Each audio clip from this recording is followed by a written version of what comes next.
Hey, how are you? Hey, what's up? Oh, not much. Just checking things out, seeing how the traffic is today. Gotcha.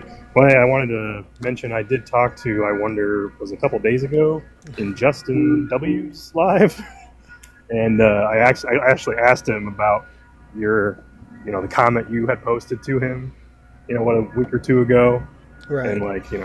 basically asked him, hey, are you going to retract your statement? Basically because we showed that was it Dr. Bowen didn't say basically any of that in his conversation with him, and he's like, "No, I said what I said, and I'm not retracting nothing." So he like doubled down on it. But Well, I might post that. But which one is he lying about? Because when he talked with me, he said that he never said that. yeah, I mean, and like he tried to make it sound like he said he was talking about the content of the videos that not in the comment section that we were going back and forth on, but like the stuff he said in the videos, and I'm like, no, I clarified with him, like, no, I'm talking about the comment you made responding to atheistic preacher, and he's like, yeah, didn't want to engage with it at all. Yeah, that guy doesn't like engaging with anything. Honestly, he has an extreme bias against atheists, and so it seems like whatever you say, he'll disagree with it. We could say that the moon is made out of cheese, and he'll say it's made out of lava just to disagree. Yeah, pretty much. He's kind of a little stuck in his dogmatic ways, unfortunately. Yeah, I don't think he blocked me, so I'm surprised, but I don't follow him, but because I see him in like other people's lives sometimes. I've followed him a long time ago. Like, I think after our first interaction, I just don't care enough to unfollow him. But I'm surprised he hasn't blocked me yet either. He seems very flip floppy with me. Sometimes he just, seems like he likes talking to me, and then all of a sudden he'll randomly message me yelling at me about something. It's quite Yeah. funny. Oh, I think what it was is like he did block me and then he unblocked me, and I haven't followed him back yet, or whatever. But because I mean, thought it was funny. Like, yeah, I don't know how he continues to just ignore the fact that the Bible definitely condoned slavery. Like everybody, everybody just points this out to him over and over again. Yeah, him and Dom Dot, they've all been walked through things just numerous times, and the dishonesty that comes from both of them, because you can give them the exact same context in anything else, and they'll understand how it's wrong. You know, Yeah, yeah, and like I don't know if you watched some of my very first videos or talking with him, and like I asked him, so like, where do you get your definition from for chattel slavery from? He's like, oh, study.com. And I'm like, I don't think that's an authoritative source for definitions, firstly. And then I think I ultimately did ask him, like, okay, so, if you were, would you choose to be a, you know, slave under the Old Testament law or something? Would you choose to do that? And he's like, no. So he understands that it's a negative thing. So, yeah. yeah, and another thing that has greatly gone back and forth, at least between me and them, is Deuteronomy 21, verse 10 through 14, where they can take the captive women, and, shave her head and cut her nails, and then Yep. she'll be his wife and stuff like that. They take that as, her consenting and stuff. And there's one video that a creator posted, and it was like an interview with a woman who was over in an Islamic country, and she explained how when she was younger, this older man forced himself on her, and she got pregnant. And after she got out of jail for this horrific crime, letting a man inside her, I guess, she gave birth, and her family shunned her, and her society was, not helping her out or anything like that. And so for survival, she went with the tradition and married her attacker just so that she could be welcomed back into society. And she explained how she didn't want her child to die of starvation, and so she agreed to marry him. And I'm like, I think we would all agree that this is not actual consent. And they're like, that's well, yeah, definitely but that's, coerced. you know, and they can understand it for that. But then you point to the Bible in Deuteronomy 21, and they're like, well, no, she's consenting because she's cutting her own hair and cutting her own nails. And it's just like, no, it's the same thing. Yeah, exactly. And I think I might make a video on this. I'm kind of wanting to come at it from another angle, where collect a lot of passages, because a lot of the Christians will claim like, oh, God's justice is perfect and all that good stuff. And it's like, well, if he assigns different value to different people based on their social status, that's not perfectly just. So like, I think there's many verses in the Bible where it is. Yeah, no, there are many verses. And like, there's in the many, Bible there's many places. Yeah, exactly. So it's like, especially like either for women or for slaves, which are so it's kind of related to that. But it's like, if God is assigning either a monetary value, varying monetary value to people based on their social status, or like, let's say the victim is a, slave of a crime, they get a lower punishment. So clearly his system of justice is not perfect. So, yeah. But I might make a video on that too. Yeah, no, definitely. And if you do make that video, let me know. I'd love to see it. Yeah.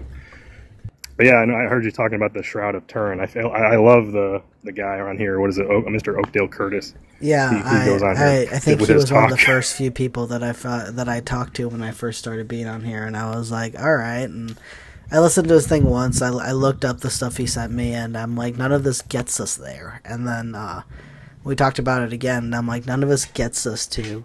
This is the evidence that shows that it was actually Jesus that this was wrapped in, and that this can only have been done through a supernatural resurrection via God. And he's like, no, you're right. And I'm like, then what the... why are you presenting ultimately, this? that's and it's like, is it evidence of a guy walking around after he unalived? No? Then how is it evidence of a resurrection, firstly? And I think it's funny, he blocked me a long time ago because I corrected him on some things on his talk. he actually has since edited his talk, because he gives like the same exact talk every week, so like, what is it, 2 or 3 hours long. But like one of the sources he was citing for like the textile analysis, he quoted from a guy. His name is Joseph Marino. He's not an expert on anything. He's just kind of like a researcher, kind of like Curtis is. And he wrote a bunch of articles basically about the Shroud, right? And he quotes a woman like Maria Luisa Regato, I think is her name, and she's like, oh, all these textile analysis experts, say the Shroud could only have come from first century Judea and all this stuff. And it's like, all right, I'm gonna look up this person and see, are they in fact a textile expert? Turns out they're not. She was a theologian. That's all she was. So she's basically like, and he was referencing her as a textile expert in his talk. And it's like, you couldn't, especially Curtis, he claims to be a scientist and a researcher on this stuff and an expert, yet you couldn't do basic non-surface level research into these sources. That's ridiculous. Yeah, but the Christian community on here loves him. They love him so much. Every time he comes up, they're like, oh, guys, like I've seen people do lives dedicated to, let's just listen to this scientist Oakdale Curtis tell us about the Shroud of Turin and teach us about how this is definite proof for Jesus and the resurrection and all that. And they love using that term scientist, and he does too. I think he kind of waffles on it. Sometimes he'll say he's a science communicator, and other times he'll say he is a scientist. And he never corrects anybody who calls him one either. But the fact is, when you use that term, usually you're referring to someone who actually does science, as in tests hypotheses and does experiments and such. And he doesn't do any of that. He simply just reads materials available to him. That's all he does. And so he's definitely a science communicator. I use that term loosely, but he got, I think I looked him up because he got his biology degree in the 70s or something, but he didn't even use it. He went into pharmaceutical sales his whole career. So Oh, that's all wow. which makes sense. So like he has like he's well practiced in public speaking and convincing people of things, which totally makes sense, considering his background. Yeah, no, I see him on here from time to time, and I feel like every time it's the same stuff. I know recently there was this whole huge. We're talking about Oakdale Curtis, biblical scholarship, the guy that goes around about the Shroud of Turin. But I feel like there like recently there was a whole huge wave of like, oh, there's new evidence for the Shroud of Turin.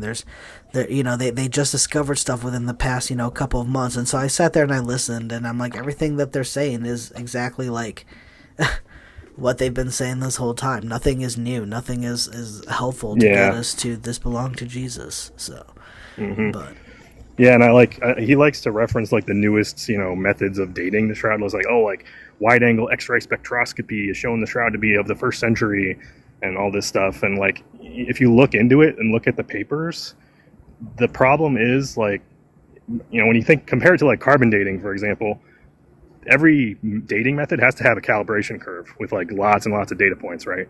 And carbon dating has like tens of thousands of data points, but like wide angle X-ray spectroscopy, guess how many reference points it has on its calibration curve?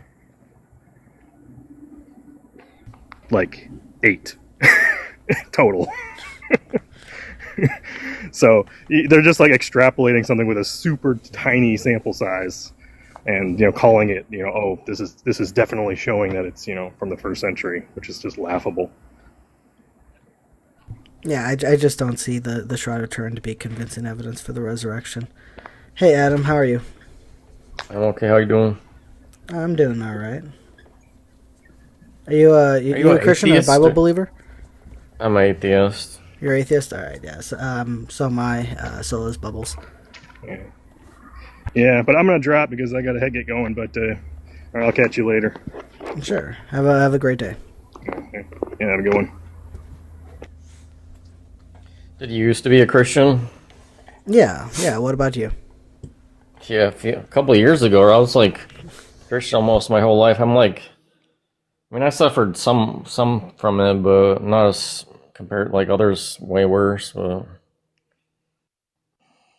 and I only discovered it by accident. I was trying to convert some Jehovah's Witnesses, and like went on YouTube, and the people bashing them were like became atheists. I'm like, wait a second, these people make sense.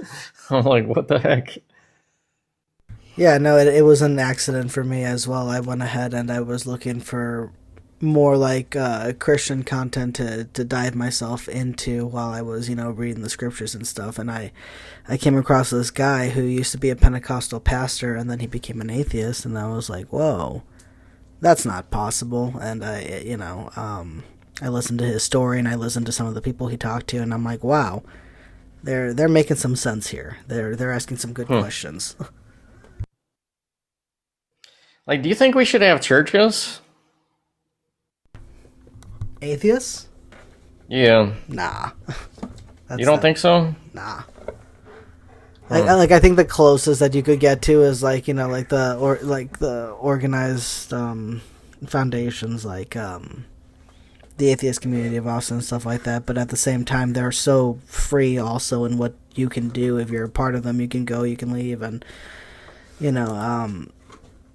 yeah. So I think churches is just pointless for atheists, but I do understand the importance of community. Have you watched that heliocentric guy on YouTube?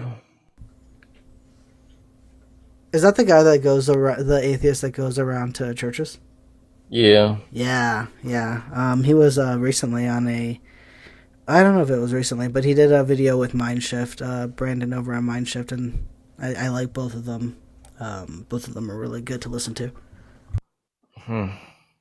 Because, I've always made the point, these churches, they could do so more if they focus, their money on, helping people more, and then plus, psychology and stuff. I don't know, dude, I'm...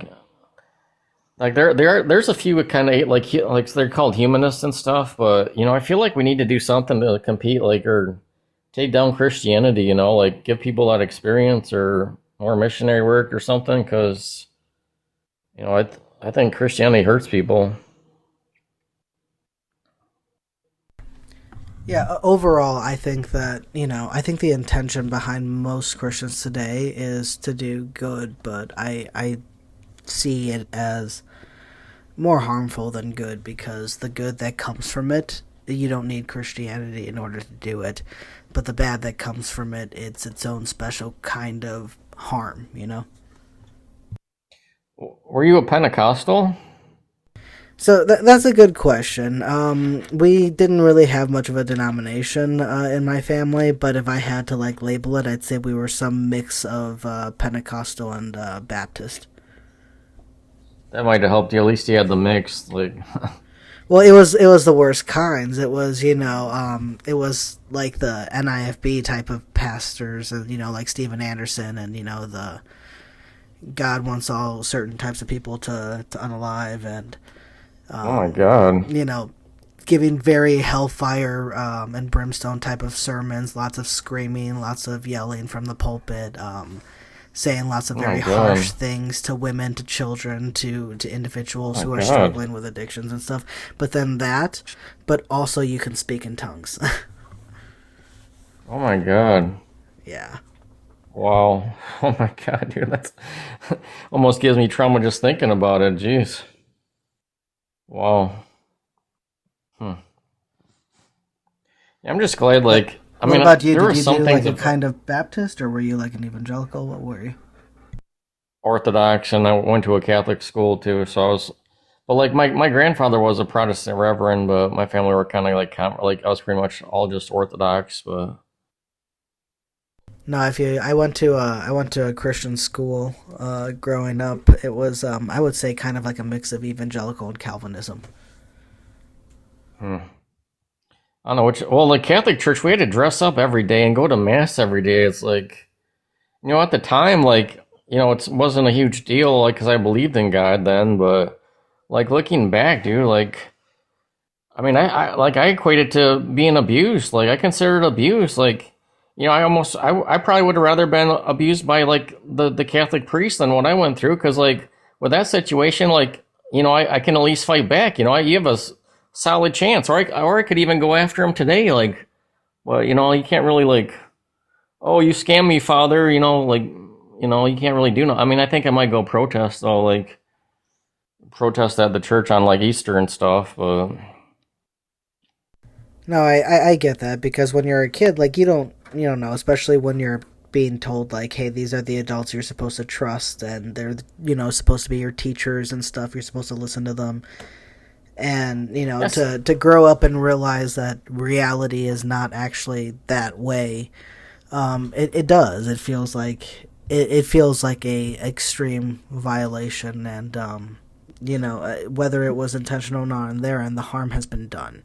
And it's sad, because it's a thing that a lot of them don't realize that that they did. They justify it by going well, I didn't want you to go to hell. I was just, raising you right so that you wouldn't go to hell. And it's well, think of all the harm that ended up causing, the way that it stunts, kids' developments and their growth mentally and, spiritually, however it is.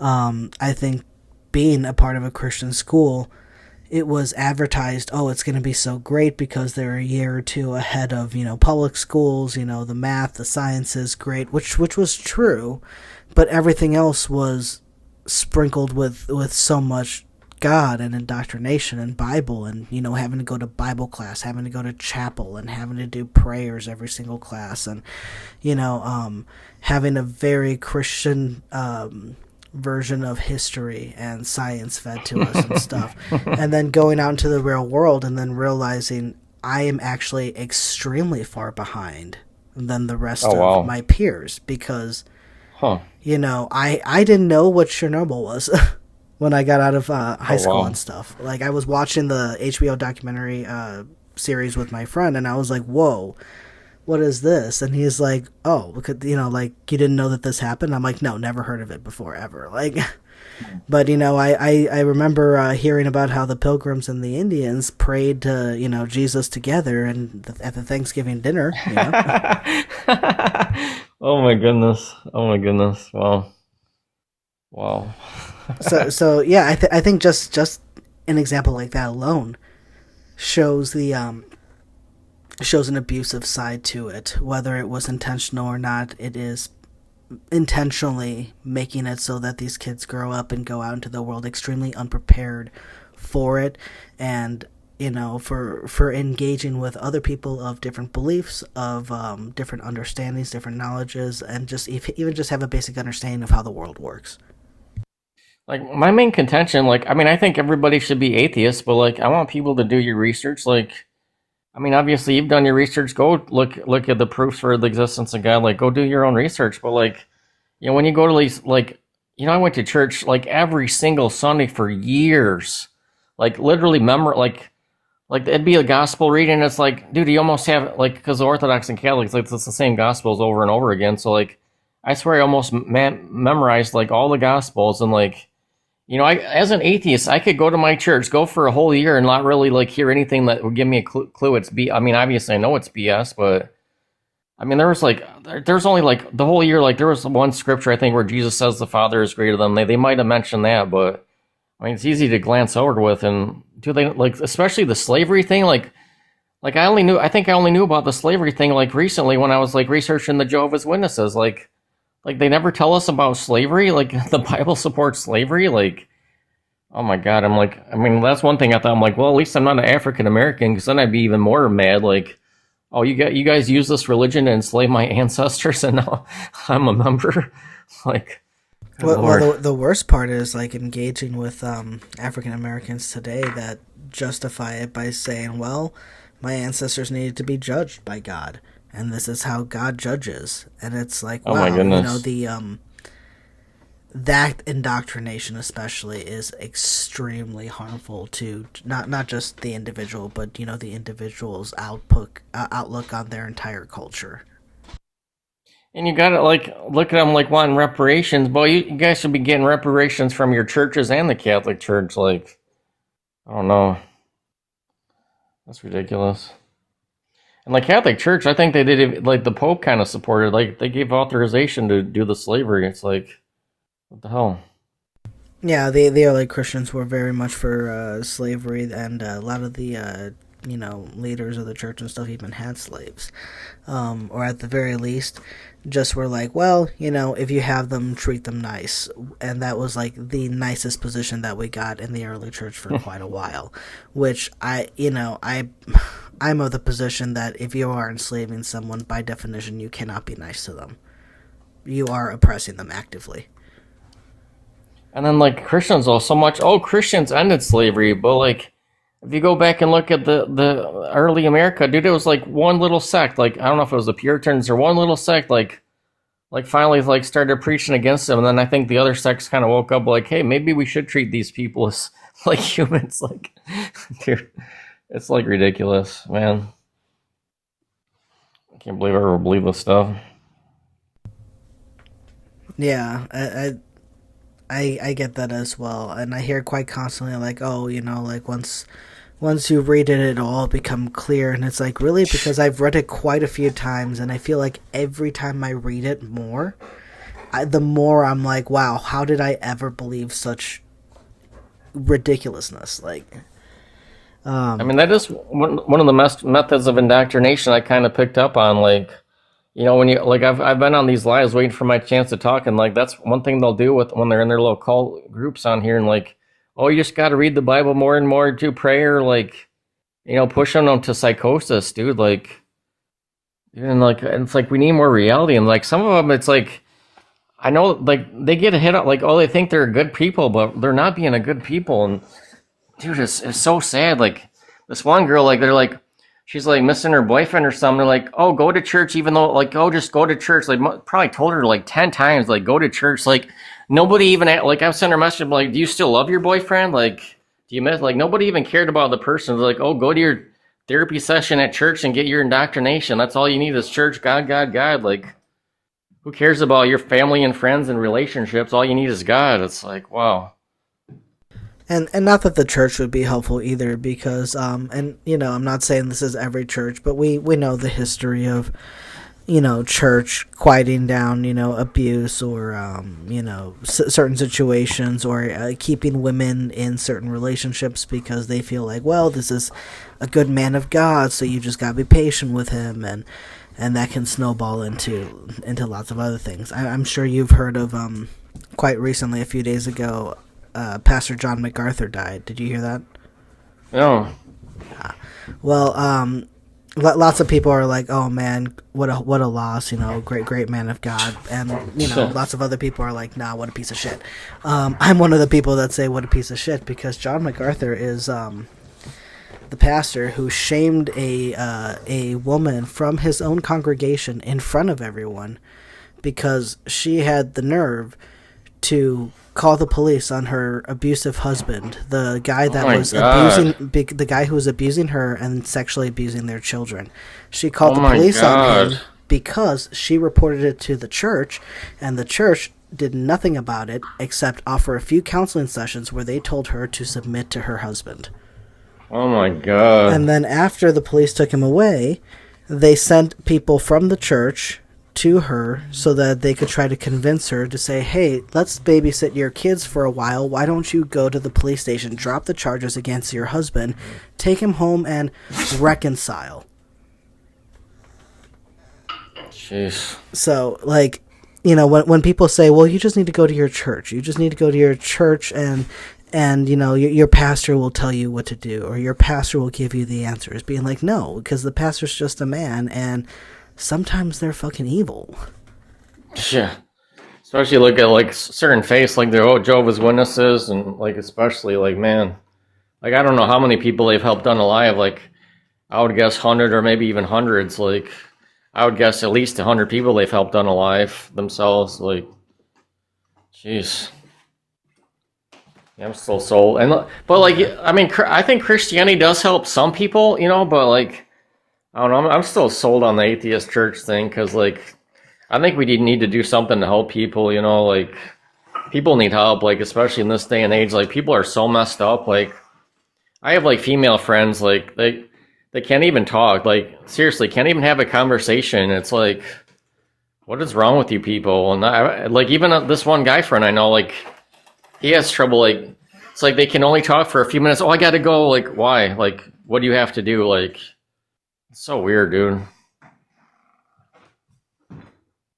Yeah, and I agree. I can definitely see how Christianity has definitely been used to do some good. I think to a certain degree, I think purity culture is shit. I truly do. But I think to a certain degree, teaching modesty to children while growing up and stuff like that, and teaching the difference between different outfits and stuff like that, I think is great. And I think that just gives kids the more education to understand how they can personalize themselves and how to be responsible with that. How to even use it when they need to, for a job, for profession, for anything like that. It's very important that kids learn that growing up, and modesty, I feel, is one of those categories. So I think that that's a great thing for kids to learn, but I don't think that it should be forced as this is the only thing you can do. You have to be modest in every way, because if you don't, it is your fault if someone thinks wrongly of you and then tries to do something to you. I think that is where it takes that further step into abuse, and I think purity culture makes that extremely easy. And that's really unfortunate. And as far as other aspects of Christianity that I think have been used to help people, like drug addictions and alcoholism and stuff like that, Christianity or God beliefs are used a lot to help people get through that, and I understand that. And I'm not going to knock someone if they're telling me that Jesus is helping them get through their opioid addiction. Good, power to them. You might want to believe in Jesus for the rest of your life. Just straight up be I will take you to church. I'll give you a ride there. I'll give you a ride there. Do you want me to buy you a new Bible? Whatever you need to keep on this journey of not doing that. But But at the same time, I feel like no matter what good, feeding the poor and taking care of the homeless and stuff like that, whatever good Christianity can provide, you don't need it in order to do it. You don't need Christianity to help the poor. You don't need Christianity to feed the hungry. You don't need Christianity to find assistance to help you get through a drug or a drug addiction or alcoholism or anything like that. So when it comes to what can Christianity offer that's good that we can't get anywhere else, there's nothing. So yeah, sure, Christianity's got some good stuff, but all of that I think just pales in comparison to all of the ways that it can so easily be twisted and abused into causing a lot of harm, and most of that harm goes to children. And I think the churches give people a sense of community. Like, I think they do have that aspect, and I don't know. I think I'm guessing like humans might be naturally like culty or something, or because like somebody mentioned like religion was psychosis, and I mean you can kind of see that with politics and stuff. Like religion and politics, like a lot of times you can't even discuss things with me. Like even among atheists, like I was on this atheist live, like we were getting along just maybe even better than you. Like we had the best camaraderie. And then I said something like, I support the current president, boom, dropped, boom, blocked. Like, just because I support, like, the current president, which, I mean, I think there are reasons to support the current president, and I think there are reasons to oppose him, but, like, not even have a discussion, dude. He couldn't even discuss it with me, just had to, like, drop me and block me immediately. I was like, dang. I'm like, well, at least you're not a theist, but, geez, you can't even have a discussion. Yeah, it's always a little aggravating when people show that they're incapable of having discussions with, people that just don't think the same. It's possible. Yeah. You can do it, I mean, like, I can see both sides. Like, I'm still a conservative, but, I mean, I can see the other side of things, like, with women's bodies and stuff. I see the other side, even though, like, I kind of think unborn babies are humans, but... like, I can still at least see the other side and have a conversation. Yeah, I just, I feel like I can't call myself anything specific when it comes to politics because I just flip-flop depending on the issue, like, of what it is, Like, I understand the whole, put America first and take care of our children and take care of our, our homeless vets and stuff like that. I completely understand that mentality, but I also don't understand going, like, if we know that these people are fleeing from a horrific situation and they're here, how can we turn them away? I just, I understand needing a process, but I just can't understand just being like, no, absolutely not, F everybody. Like, yeah, I really hope we can help fix the world. Like, but I definitely understand. Like, we got so many issues in our own country. It's like I'm hoping we can fix them and create all these jobs. Like, do something, but only time will tell.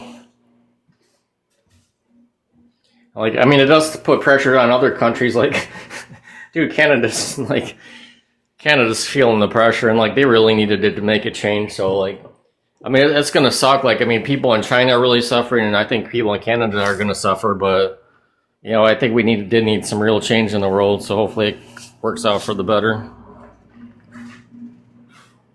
Could be the worst, but well, hopefully, at least good for our country.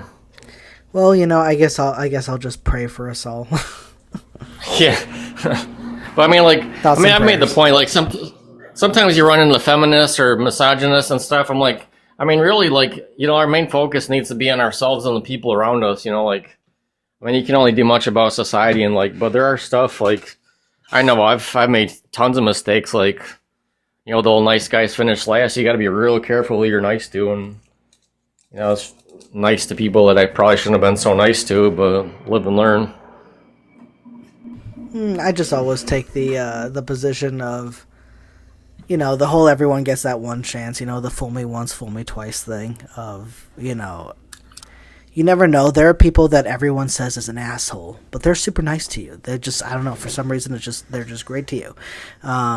And you get to know them, and you're like, all right, maybe I understand them better. So, like, I think everyone deserves that chance, but the moment they show that, like, they don't want that, then it's just okay, whatever. I don't really care anymore. I think that if you can tell like they're trying, then I unlimited chances. But like there are some people that are really trying to change how they interact with people. Like I see some pictures of like a guy that was at Pride one of the Pride parades that said that he's a recovering bigot, and that he's sorry. And it was basically like a free hug sign, and I think like something like that is very inspiring, because it is someone showing that it's not a change overnight. It's something that they are working on, and they are going out of their way to make sure that they are working on it. He's not just sitting at home and intaking whatever media he took in previously. He went out and he engaged with LGBT plus people, and talked with them, gave them hugs and stuff like that, and he made sure that he continued on the road of his work. So like, I don't know, it's like people are complicated, man. Yeah, it's tricky, and how to really help people. I mean, it can be tricky. You can help. Sometimes, you can provide more help just by talking to people and helping them financially. I mean, it's tricky, and unfortunately, we stuck on all this religion stuff, and I'm like, dude, if it wasn't for religion, oh my gosh, like my family, for instance, I could help. They could help me help people, but no, they gotta help the church. So it's like, oh god, that's their life, as the church. So it's like, man, dude. Yeah, whatever. And I felt that that's what it was like for me. I just needed people to talk to me. And yeah, I'm not saying that, it was mind changed right there. It took a lot of resistance. It took a lot of thinking for me. But I just needed people to help me, talk through it and stuff like that. I think a lot of hearing it said out loud with someone who disagrees, because for me, I knew that slavery was in the Bible, and I was just like, well, this was just what God said at that time. We don't need to understand, we just need to have faith. And it wasn't until I talked with someone who disagreed with that position that I was like, maybe I understand your point. And I think that because for me, my deconstruction wasn't mainly fueled by the, quote-unquote bad stuff in the Bible, the rape, the genocide, the slavery. It was just more fueled on understanding that faith was no longer a good reason to have a belief. And that kind of takes out the entire, message of the Bible, doesn't it? Yeah, if it's all... Yeah, and I might have been able to stay in with just the bad stuff, but then the contradictions, they never mentioned the contradictions at all. It's I'm going to church, I think the Orthodox and Catholic, it's the divinely inspired word of God. To me that means accurate. And then you start hearing all these contradictions, dude, what the heck? They're so obvious, and you can do the mental gymnastics, but they can't even do the mental gymnastics. It's dude, I already know the mental gymnastics for the slavery and the Judas and slavery Judas, some the genealogy, some of them, but dude, there's I think there's literally 100 or more. Maybe one list I saw was 800 or 1,000 contradictions in the Bible. Yeah, and shockingly, and I get accused of it so much. Oh, you just went on some atheist website about contradictions, and you just went, guess the Bible's false. I still, to this day, haven't done a deep dive into the contradictions of the Bible. All the ones I know are the ones I've just noticed in reading it. I'm sure if I took the time to just take 2 seconds and Google it, yes, there would be so much more to support my side, but I feel like I've got enough. I have about 20 in my notes alone. From my own study, from my own finding. So yeah, I'm sure I could go online and grab 100 more. But what kind of a comeback is that from a Christian? You just want me to get more evidence for what I already have? But I think one of the biggest things when it comes to it is, God is not a man that he should lie or change his mind. And then we see in the Bible him sending spirits to lie for him and to deceive people and ensuring that the lies will be successful. Or when he sends people delusions so they will not believe the truth, or when he sends people confusion so that they will not be saved. All I can see with that is God is lying. This is partaking in lies. And then we see all throughout the Bible God changing his mind and flip-flopping left and right, or God needing reminders. Like, God's mind is not perfect, at least in the written text of the Bible. And if this claimed nature of God, this huge staple that he is unchanging and perfect, is already shown to be shattered, then what good is the rest of the book to me when it tells me what the nature of God is? Yeah, yes, I know, Gigawatts. I need to repent. I need to repent. Is Giga like just joke? Oh, that's your moderator. Oh, good. Yeah, I know Gigawatts from oh god, it's been what, like 10 years or something. We knew each other. Oh my goodness. Well before this app came around, and then it wasn't until like I don't know. We just kind of like ran across each other, and I was like, "Hey, it's you," and so we've just been we've just been chatting. So he's a great guy. He does a lot of like gaming content and stuff on here. So if you like watching gaming, you should check him out. But he knows a lot about religion and Christianity. He's also an ex-Christian too, so he gets it. JCast, what do they mean demiurge needs a... Yeah, I'll be honest, I have absolutely no idea what demiurge needs. Hold on, let me see. Let me Google. You're more motivated than I am, I guess. I was tempted. But yeah, like, I mean, I might have known about slavery, but like, to say slaves are property and you can beat them as long as they don't unalive within 2 days, I'm like, dang, dude, that's pretty harsh. So it says in Gnostic, some philosophical systems, a demiurge is a creator deity, often subordinate to a higher ultimate god, who is responsible for the creation of the material universe. Which does make sense with the Gnostic position. The Gnostic position took, the whole like original Canaanite myths, that there was that pantheon of Canaanite gods, and there was the chief god El, and he had all these sons, one of them which was Yahweh, and it was El that created everything, and then earth was divided amongst his sons, and Yahweh got the lot of Israel, and then Yahweh, wanting to take over everything, started wars and battles and stuff like that with his siblings and their people, like Baal and all the other gods. So, let's see. Is it possible that God allows slavery because the creator god or the chief god needs it? Why would he need it? That just seems dumb. And if so, cool. But like, is that right? Is that good? I still don't see how it justifies it. I think that there's a whole lot of reasons we can point to and say this is why slavery was allowed by God in the Bible, but the whole point is that, was that a good thing? Was that a just thing? And I don't see any good justification for that. But under like atheism, and it kind of makes sense, back in the day. Like, I mean, I could see it back in the day, and like, I mean, if you were a Spartan back in the day, I would probably like 100% support it. I mean, that's just, you're on this little island, like they had no choice. They had to have slaves to try and stay afloat. Yeah, but supremacy isn't, but like by itself. I wouldn't say that just because you're like, oh, because supremacy. Okay, well that's a shitty reason. Do better, God.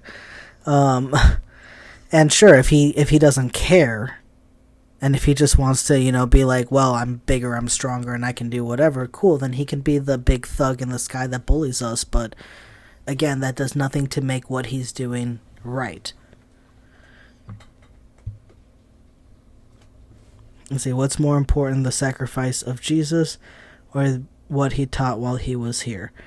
I don't think that what Jesus did was a sacrifice, and I don't think that Jesus' teachings are that good. So, neither are important.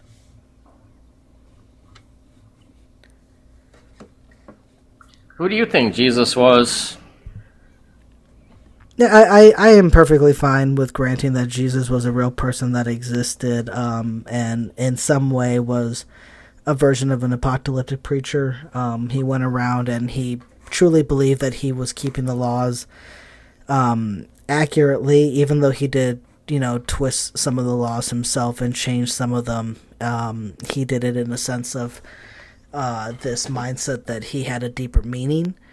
Like when he was saying, oh, you've heard, the scriptures say an eye for an eye, but now I say, turn the other cheek and stuff like that. He truly believed that there was like a deeper meaning that he had the answer to, but he wanted the law followed because he believed that he was following it. So, and then through his teaching, he angered the wrong people politically, and it led to his death. But I don't know.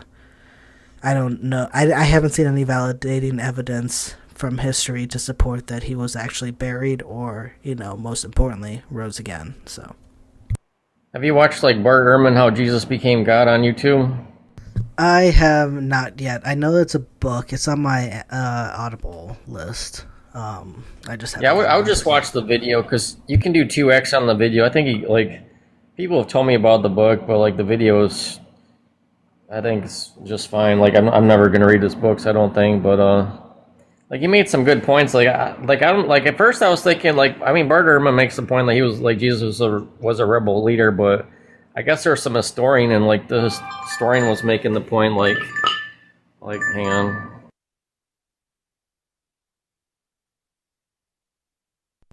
Okay. Like there was a historian that made a point like they were kind of justifying some of the stuff in the Bible, they had some history on Pontius Pilate and like how Pontius Pilate wasn't that good and he was playing politics and he really didn't want to crucify Jesus because he had followers or something. Like I just watched this video last night, so I don't know like if the Bible stories like kind of how much of it's true. Like if he was kind of an apocalyptic preacher, a rebel leader, we'll probably never know for sure, but.